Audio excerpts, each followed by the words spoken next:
মুমিনকে ইচ্ছাকৃতভাবে হত্যা করবে সজ্ঞানে স্বেচ্ছায়।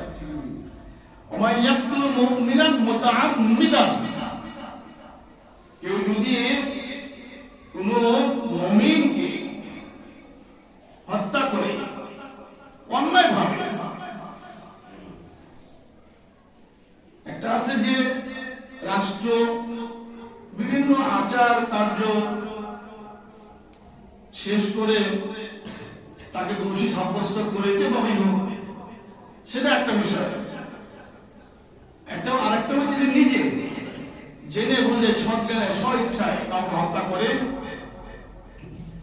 ফাজাসাহু জাহান্নাম, সে জাহান্নাম।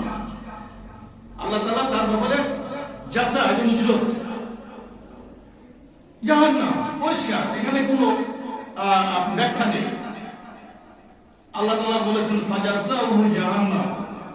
অনেকেই ঠুনকো স্বার্থের জন্য, সামান্যতম স্বার্থ, দুনিয়ার স্বার্থ, সামান্য একটু পদ পদবি, আমি এমপি হব, আমার প্রতিদ্বন্দ্বী, ওকে সরিয়ে দিই। আর মেম্বার হব, ও থাকলে আমি নাও হতে পারবো, সরিয়ে দিই। আমি চেয়ারম্যান হব কি ৩-৪ বছরের জন্য, তারপরে কি ভালো কাজ, গালিগালাজ শুনতে হয়।